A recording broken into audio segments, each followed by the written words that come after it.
إنما حرم ربي الفواحش ما ظهر منها وما بطن والإثم والبغي بغير الحق وأن تشركوا بالله ما لم ينزل به سلطانا وأن تقولوا على الله ما لا تعلمون. وقال تعالى في مقام آخر وذروا ظاهر الإثم وباطنه. وقال تعالى في مقام آخر وما آتاكم الرسول فخذوه وما نهاكم عنه فانتهوا. قال النبي صلى الله عليه وسلم الحلال بين والحرام بين فبينهما مشتبهات. قال النبي صلى الله عليه وسلم في رواية أخرى صلوا كما رأيتموني أصلي. قال النبي صلى الله عليه وسلم عليكم بسنتي وسنة الخلفاء الراشدين المهديين أو كما قال النبي صلى الله عليه وسلم. بعد حمد و ثنا درود و سلام نبی مکرم محتشم سید دو عالم صلی اللہ علیہ وسلم کی بارگاہ ناز میں پیش کرنے کے بعد السلام علیکم ورحمۃ اللہ وبرکاتہ.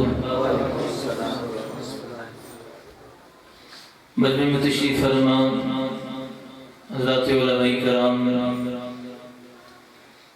عمائدین علاقہ اور دیگر معززین اور میرے نوجوان دوستو،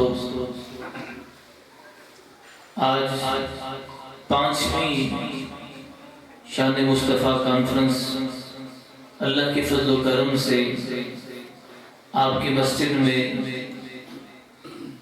بڑے تذکر و احتشام کے ساتھ انعقاد پذیر ہے.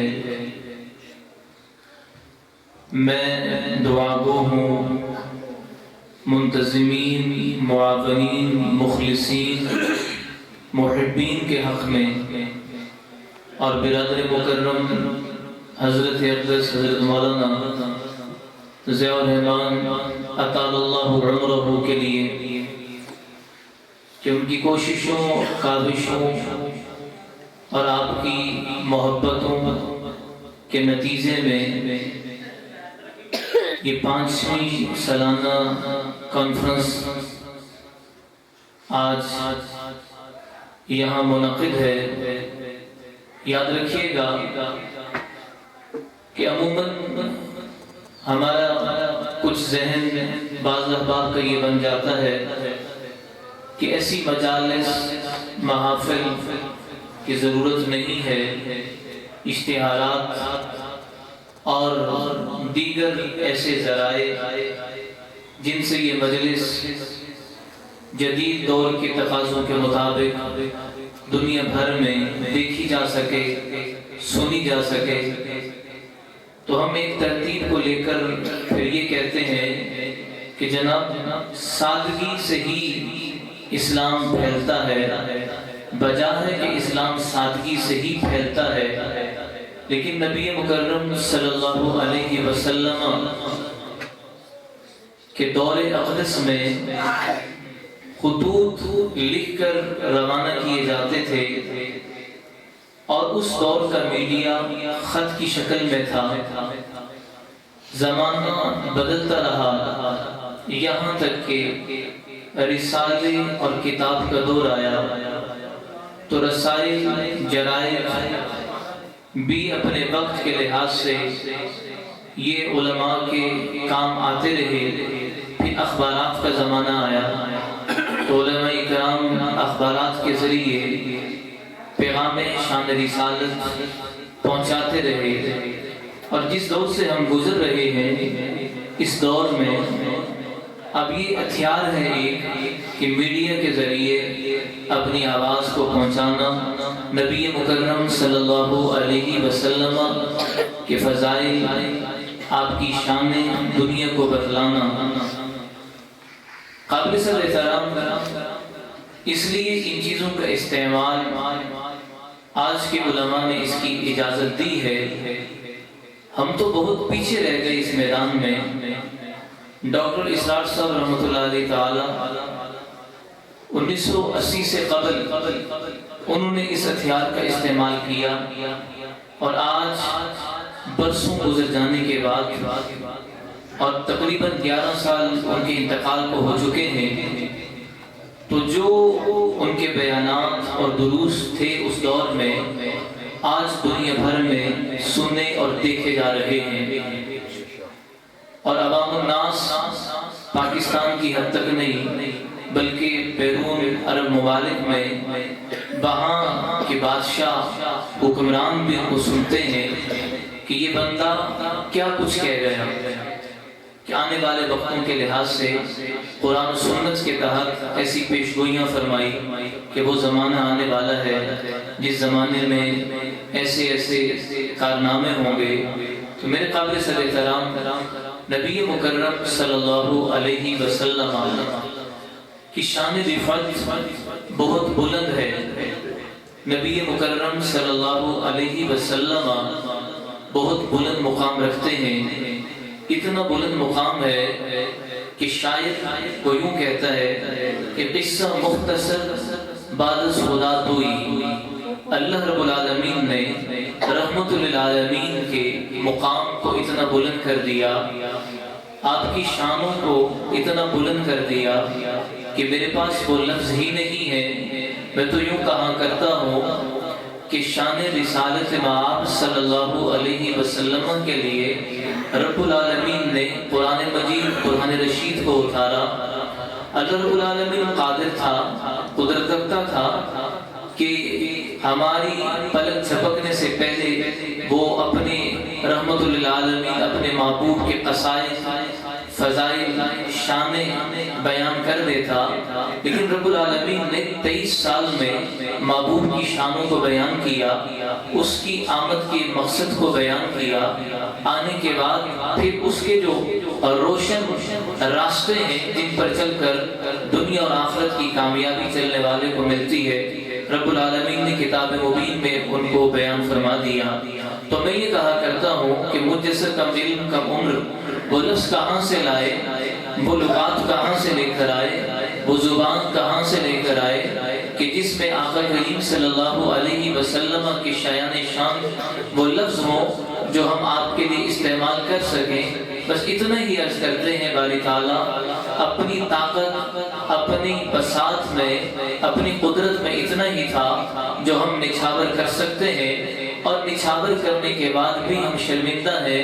مولا تیرے محبوب کی شان جو تقاضا کرتی تھی ہم اس کا حق ادا نہ کر سکے۔ قابل صد احترام جو میں نے آیات طیبات تلاوت کی ہے تو شانوں والے نبی کو رب العالمین حکم فرماتے ہیں، قل انما، اے میرے محبوب فرما دیجئے، قل انما فرما دیجئے۔ اب یہاں فرما دیجئے، کہہ دیجئے، اے نبی تو کہہ دے، یہ تراجم ہمیں ملتے ہیں۔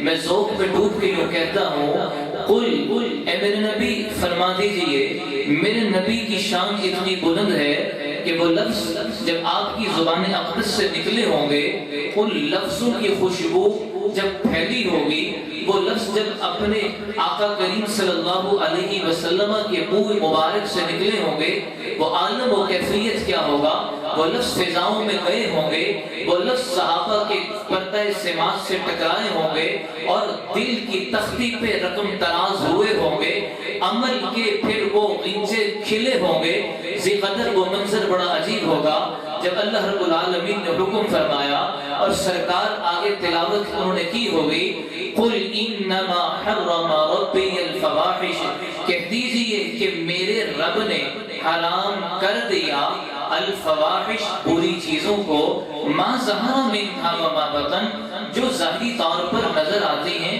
وما بطن جو چھپی ہوئی ہیں، والاثم اور گناہ ہے، والبغی بغیر الحق اور ناحق کسی پہ ظلم کرنا ہے، وَأَن تُشْرِكُوا بِاللَّهِ اور اللہ رب العالمین کی صفات جو اللہ رب العالمین کے ساتھ خاص ہیں، اللہ رب العالمین اس میں کسی کی شراکت برداشت نہیں کرتا، پسند نہیں کرتا، اور قرآن مجید میں جا بجا فرمایا کہ شرک نہ کرو، شرک نہ کرو، وَأَن تُشْرِكُوا بِاللَّهِ مَا لَمْ يُنَزِّلْ بِهِ سُلْطَانًا جس کے لیے اللہ رب العالمین نے کوئی دلیل اتاری ہی نہیں، کوئی اور ایسی گواہی ہے ہی نہیں، کوئی اور ایسا ذریعہ ہے ہی نہیں، کوئی اور سبب ہے ہی نہیں جو مالک کے مقابلے میں، جو رب العالمین کی صفات عالیہ کے مقابلے میں کسی بندے میں، کسی غیر میں وہ صفات تلاش کرے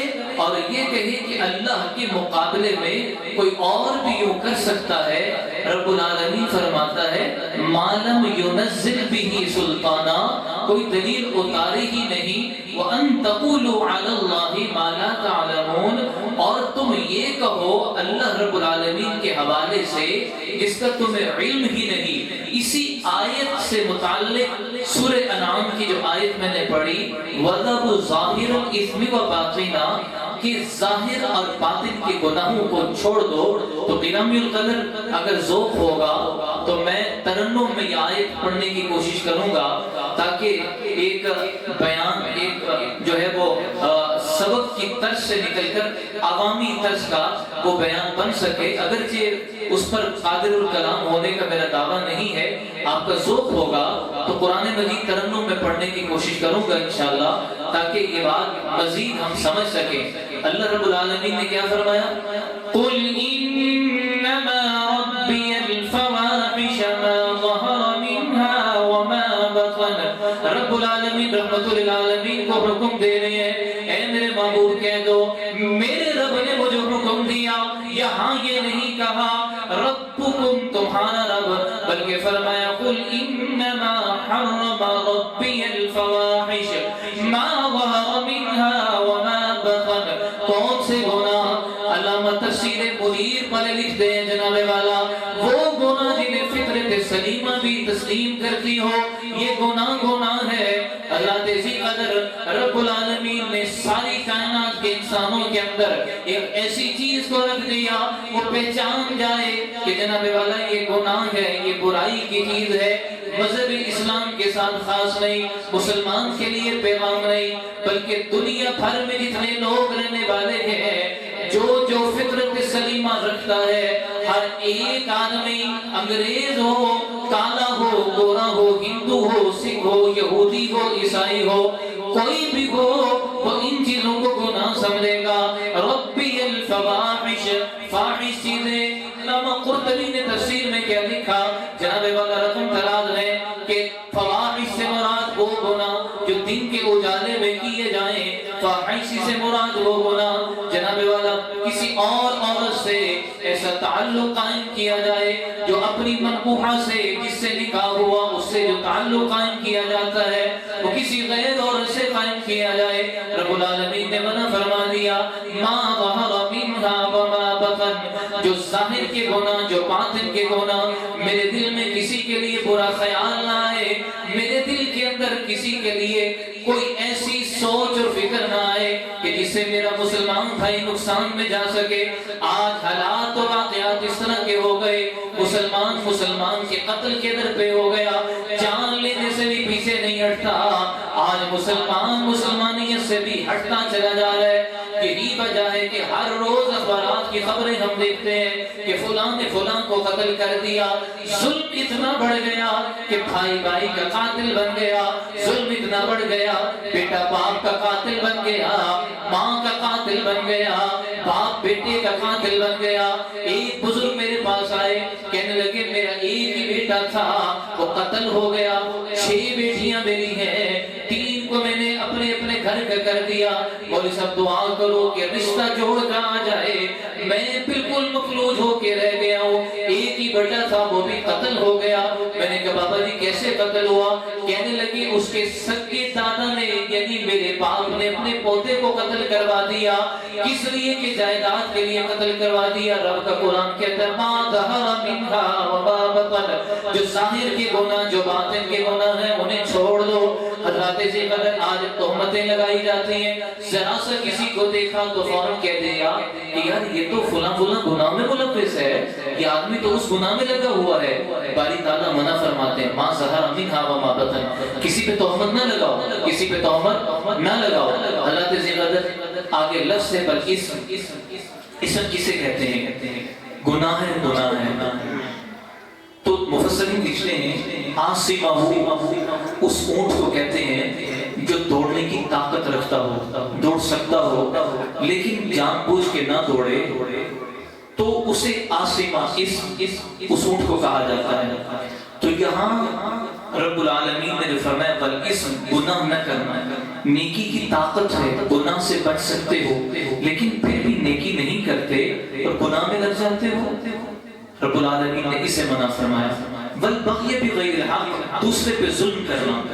اب ظلم جب کرنے کی بات سمجھ میں آتی ہے کہ بھئی کسی کو قتل کر دینا، کسی کی جائیداد پہ قبضہ کر لینا، تو یہ تو ایک عام چیزیں ہیں۔ کچھ چیزیں ہیں جن کو ہم سمجھتے ہی نہیں۔ مثال کے طور پر میری موٹر سائیکل ہے، سواری ہے کوئی بھی، تو سڑک پہ اتنی تیزی سے دوڑاتے ہوئے جب میں جاؤں کہ خیال ہی نہ رکھوں کہ بڑی گاڑی مجھے مل گئی تو بڑی گاڑی میں بیٹھ کر اب میں راہ چلتے ہوں کو میں کیا سمجھ رہا ہوں کہ یہ تو انسان کے لانے کے قابل ہی نہیں۔ شانوں والے نبی نے انسان کی بڑی شان بتلائی ہے، شانوں والے پیغمبر نے انسان کی بڑی شان بتائی ہے، شانوں والے پیغمبر نے مسلمان کی بڑی شان بتائی ہے۔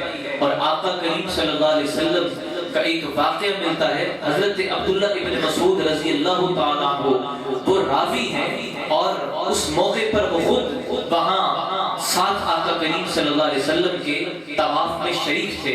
مفہوم ہے حدیث کا اللہ اکبر اللہ اکبر، آقا کریم صلی اللہ علیہ وسلم طواف فرما رہے ہیں اور فرماتے ہوئے حضرت عبداللہ بن مسعود سے فرمانے لگے اے عبداللہ بن مسعود یاد رکھ، غلاف کعبہ پکڑا، پھر کعبہ کو مخاطب ہوتے ہوئے فرمانے لگے اے کعبہ سن، تیری قدر، تیری عزت، تیری عظمت، تیری جلالت، تیری شان، تیری رفعت، تیری بلندیوں کے کیا کہنے ہیں، لیکن سن اے کعبہ، تیرے گرا دینے سے، تیرے ٹہا دینے سے، تیرے منہدم کرنے سے زیادہ جرم، گناہ، ظلم کیا ہے؟ کسی مسلمان کا دل دکھا دینا، کسی مسلمان کا دل دکھا دینا۔ آج ہم سمجھتے ہی نہیں ہیں کہ دل دکھانا کتنا بڑا جرم ہے۔ معراج کی شب جب آقا کریم صلی اللہ علیہ وسلم گئے، واپس آ گئے، ایک دن بڑی طبیعت کے اندر لمعانیت تھی۔ آقا کریم صلی اللہ علیہ وسلم نے اما عائشہ صدیقہ رضی اللہ تعالی عنہا سے فرمایا اے عائشہ کیا چاہتی ہے آپ؟ مانگ، کیا مانگنا چاہتی ہے؟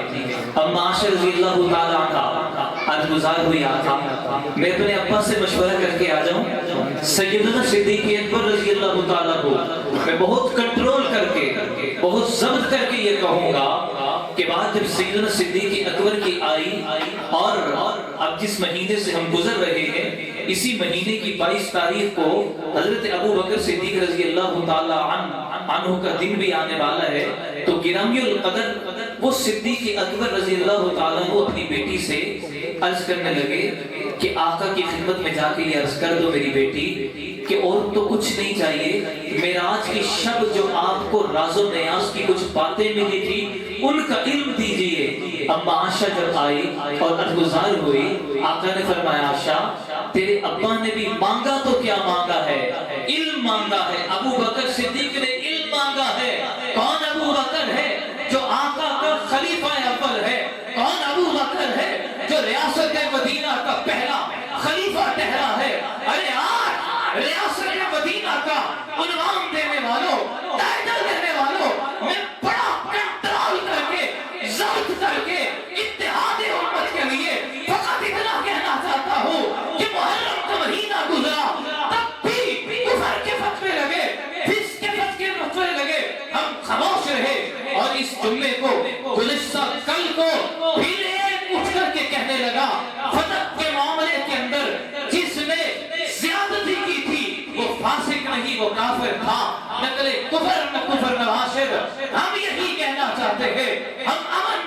ہے، ہم امن کا پرچار چاہتے ہیں، لیکن حکمرانوں اور انتظامیہ کے لوگوں تم بھی کان کھول کے سن لو، کب تک اہل سنت برداشت کرتے چلے جائیں گے؟ ظلم اور ستم اس کی بھی کوئی حد ہوتی ہے۔ ابو بکر کی گربانوں تک پہنچنے والوں، تم کیا جانتے ہو ابو بکر کی شانیں کیا ہے؟ تم کیا جانتے ہو ابو بکر کی شانیں کیا ہے؟ اللہ اکبر، اللہ اکبر۔ شانوں والے پیغمبر سے پوچھا گیا، لاڈلی نرالی، اللہ اکبر، اللہ اکبر، خاتون جنت سیدہ طیبہ طاہرہ فاطمہ رضی اللہ تعالی عنہا، اللہ اکبر، اللہ اکبر، لاڈلی بیٹی ہے۔ یہاں ذکر عالیہ فضل کے حوالے سے میں بہت مختصر کروں گا، اپنی جو تلاوت کردہ آیت ہے اسی کی جانب لوٹ رہا ہوں۔ گرامی القدر اما عائشہ رضی اللہ تعالیٰ عنہا عرض گزار ہوئی، آقا بتلائیے ذرا کہ ابو بکر یعنی میرے ابا کی نیکیاں زیادہ ہیں یا عمر رضی اللہ تعالیٰ؟ آقا کریم صلی اللہ علیہ وسلم نے فرمایا عمر کی نیکیاں، مثال دی کہ جتنے ستارے جگمگاتے ہیں عمر کی اتنی نیکیاں ہیں۔ حیران ہوئی کہ میرے ابا پیچھے رہ گئے، خاموش سی ہوئی۔ آقا کریم صلی اللہ علیہ وسلم نے فرمایا عائشہ تو خاموش ہو گئی، تو چپ ہو گئی؟ سن اے عائشہ صدیقہ رضی اللہ تعالی عنہا، سن اے عائشہ، ساتہ ستارے چاند، اللہ اکبر، اللہ اکبر، یہ گنے جا سکتے ہیں، ان کی بھی کوئی تعداد مقرر ہے۔ تیرے بابا ابو بکر کی نیکیاں ان سے بھی زیادہ ہے، تیرے بابا ابو بکر کی نیکیاں ان سے بھی زیادہ ہے۔ حضرت محترم مہمانان گرامی تشریف لا رہے ہیں، بات کو سمیٹ رہا ہو، ہم یہی کہنا چاہتے ہیں کہ شان صدیق اکبر کے حوالے سے ملک کے سلامتی کے ادارے اور دیگر ادارے انتظامیہ فوری طور پر لگام ڈالے، کیفر کردار تک پہنچائے۔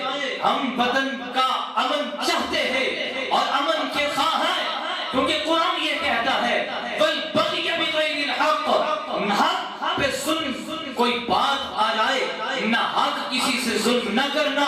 ہم نہ حق قتل عام کے خلاف ہے، اور مچھ میں قتل عام ہوا ہم اس کی بھی مذمت کرتے ہیں، لیکن سنیے قرآن کہتا ہے وَالْبَغْيَ بِغَيْرِ الْحَقِّ۔ دوسرے بھی سن لے، اس ویڈیو کے ذریعے پیغام دینا چاہوں گا، وَالْبَغْيَ بِغَيْرِ الْحَقِّ، ایک گناہ جس کا تعلق ذات سے ہے، ایک گناہ جس کا تعلق دوسرے سے ہے، کب تک اہل سنت کے سینے وہ چھلی کیے جاتے رہیں گے؟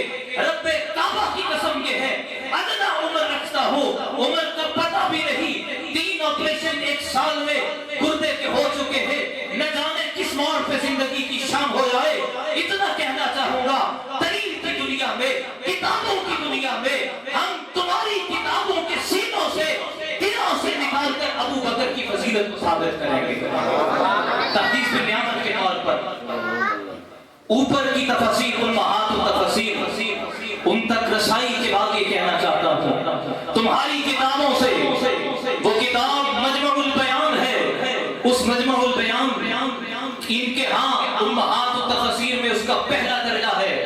ایران سے چھپی ہوئی تفسیر قائد اعظم لائبریری میں موجود، دیال سنگھ لائبریری میں موجود، اس تفسیر کے اندر صاحب مجمع البیان لکھتا ہے والذی جاء بالصدق، ایک ہے سچ لانے والا، سچ لانے والے سے مراد اللہ کے نبی صلی اللہ علیہ وسلم کی ذات اقدس ہے، اور سچ کی تصدیق کرنے والا اس سے مراد جناب ابو بکر ہے۔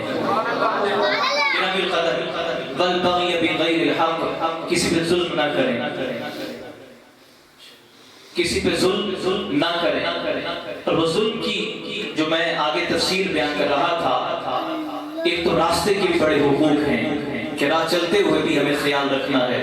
اللہ نے مجھے گاڑی اگر دے دی ہے تو اس کا یہ مطلب نہیں میں فراٹے بھرتے ہوئے جاؤں اور کسی مظلوم مجبور محقور کو، کسی عام انسان کو میں کچلتا چلا جاؤں، ہرگز اس کی اجازت نہیں ہے۔ والبغی بغیر الحق، نہ حق قتل نہ کرو، ناحق قتل نہ کرو. میں اشارے دیتا جاؤں گا، آپ منظر اپنے ذہن میں لیتے جائیں کہ ناحق کسی کو گولیوں کے بھینٹ مت چڑھاؤ. پہلے تحقیق کر لو کہ آیا یہ ظالم ہے، یہ قاتل ہے بھی تو پھر عدالت میں لے کے جاؤ. یوں سر عام کسی کا لخت جگر مت خون ڈالو، بل بغی بغیر الحق، ظلم مت کرو. اور یہ ظلم آپس میں تجارت کے معاملات میں ہو، خاندانوں میں ہو، کہیں بھی ہو، اس ظلم سے منع کیا گیا. وَأَن تُشْرِكُوا بِاللَّهِ مَا لَمْ يُنَزِّلْ بِهِ سُلْطَانًا، اور اللہ کی یکتائی میں کسی اور کو مت لے کے آنا، کسی اور کو مت لے کے آنا. اور وہ شرک جس کے بارے میں رب العالمین نے کوئی دلیل اتاری ہی نہیں ہے. اور یہاں یہ بھی عرض کر دوں کہ تفسیر تبیان القرآن غلام رسول سعیدی صاحب، مفتی منیب الرحمان صاحب، سابق رؤیت حلال کمیٹی کے چیئرمین، ان کے مدرسے کے شیخ الحدیث، ان کی تفسیر تبیان القرآن، ایک ہے تفسیر نعیمی مولانا احمد یار گجراتی صاحب کی، کبھی آپ دیکھ لینا کہ کس مکتبہ فکر کی ہے، میں ان کی تفسیر کے حوالے دے رہا ہوں. انہوں نے لکھا ہے کہ آج کل جہالت کے زمانے میں ہوتا کیا ہے کہ آدمی اپنی امیدیں رکھ لیتا ہے کہ جی فلاں جگہ سے ایسا ہوگا اور ایسا ہوگا اللہ کے غیر سے. یاد رکھیے کہ وسیلہ اور چیز ہے، دعا منگوانا اور چیز ہے، لیکن اللہ کے مد مخاطب لے آنا یہ تو شرک ہے. سبھی نے لکھا اس پہ وَأَن تُشْرِكُوا بِاللَّهِ مَا لَمْ يُنَزِّلْ بِهِ سُلْطَانًا وَأَن تَقُولُوا عَلَى اللَّهِ مَا لَا تَعْلَمُونَ. اور جس چیز کا علم نہیں ہے، دلیل نہیں ہے، تو یہ کہہ دینا یہ اللہ کی طرف سے ہے، یہ اللہ کی طرف سے ہے. آج کھلے منہ یہ مغرب کی یونیورسٹیوں سے پڑھنے والے سکالرز جب آتے ہیں تو کتنا انکار کرتے ہوئے نظر آتے ہیں. جاوید احمد غامدی صاحب ہو جائیں، اس قبیل کے اور لوگ ہو جائیں، کہتے ہیں جی اس سنتوں کا بھی کوئی تعلق نہیں ہے. اور آپ کے پاکستان، سرزمین پاکستان، یہاں جیلم کے علاقے میں بیٹھا ہوا انجینئر جو آئے روز قرآن پر جو ہے وہ پھپتیاں کستا ہوا نظر آتا ہے، ہم اس کو بھی پیغام دینا چاہتے ہیں وَأَن تَقُولُوا عَلَى اللَّهِ مَا لَا تَعْلَمُونَ، کہ تم اللہ رب العالمین کے لیے مقابلے میں وہ باتیں کہہ رہے ہو جس کی دلیل ہی کوئی نہیں ہے، مَا لَا تَعْلَمُونَ، علم بھی کوئی نہیں ہے. تو باز آ جاؤ، رک جاؤ اس چیز سے. آخری گزارشات یہی ہیں کہ ظاہر اور باطن کے گناہوں سے ہمیں اپنے آپ کو بچانا ہوگا. وَذَرُوا ظَاهِرَ الْإِثْمِ وَبَاطِنَهُ. مفتی تقی عثمانی صاحب لکھتے ہیں ظاہر کے گناہ وہ علماء کرام کی مجلس میں جا کر ان سے کیا کروانا ہے کہ جی ہماری اصلاح کرتے ہیں، مسائل ہمیں بتائیں تاکہ ہماری تجارت بھی درست ہو سکے، تاکہ ہمارے معاملات بھی اور دیگر جو زندگی کے مختلف مواقع ہیں ان پر ہم اپنی اصلاح کر سکیں. اور باطن جو میرے دل سے متعلق ہے وہ اولیاء کے مجلس میں، وہ کس کی مجلس میں؟ خانقاہوں سے جڑنا ہوگا، اولیاء کے پاس جانا ہوگا، ان سے اپنے دل کی اصلاح کرنی ہوگی. صحیح بخاری کے اندر واقعہ ہے کہ ایک شخص بنی اسرائیل کا 99 قتل کر دیے تو کسی نے کہا مولوی صاحب کے پاس جاؤ تو تمہیں حل بتا دیں گے. جب وہ مولوی صاحب کے پاس پہنچا تو انہوں نے کہا 99 قتل، اب تو بخشش کا کوئی ذریعہ ہی نہیں ہے. وہ 100واں قتل بھی کر دیا. پھر کسی نے کہا کہ کسی ولی کے پاس جاؤ وہ تمہارا مسئلہ حل کر دیں گے. چلتے چلتے فرشتے آ کے روح قبض ہو گئی. اب جھگڑا ہو گیا کہ جنت لے جانا ہے جہنم لے جانا ہے. جنت کے فرشتے بھی آ گئے، جہنم کے بھی آ گئے. اللہ اکبر اللہ اکبر. تو اللہ رب العالمین نے فرمایا کہ اس کا راستہ جو ہے وہ ناپ لو. اگر تو راستہ میرے ولی کی رہائش گاہ کی طرف جانے کا کم بنتا ہے تو فیصلہ جنت والوں کے حق میں ہے، اگر وہ فاصلہ کم بنتا ہے تو پھر فیصلہ جہنم کا ہے. فرشتوں نے جب زمین کو ناپا تو ولی کا گھر، ولی کی خانقاہ، ولی کا مسکن وہ قریب پڑتا تھا تو فیصلہ جنت کے فرشتوں کے حق میں ہو گیا کہ اس بندے کو جنت لے جاؤ، اس بندے کو جنت لے جاؤ. تو میرے قابل صدر احترام ہمیں اپنے عقائد اور نظریات کو بھی سنوارنا ہوگا. اور ایک چیز جو 4 سال سے میں کر رہا ہوں کہ اعتدال امت، اتحاد امت. اور پھر یقین یہ بات ہی آپ سے کہہ دوں، کوئی بھی اہل سنت کے مکتب کی کوئی بھی فکر رکھنے والا، عنوان رکھنے والا، میں نے اہل سنت کے مکاتب کی بات کی ہے. میرے پیر دیوبندی اہل حدیث اللہ رب العالمین کو مانتا ہے، توحید و رسالت کو مانتا ہے اور شرک سے بیزار ہے، اور وہ کام جو رسول اللہ صلی اللہ علیہ وسلم نے کرنے کے حکم دیے وہ کرتا ہے، جن سے منع کیا وہ ان سے رکتا ہے، اور آمد الناس سے اچھا تعلق رکھتا ہے، مخلوق خدا کو راضی کیے ہوئے ہے، صحابہ و اہل بیت کا چاہنے والا ہے. رب کعبہ کی قسم جنت اس کا مقدر ہے. وما علینا الا البلاغ المبین.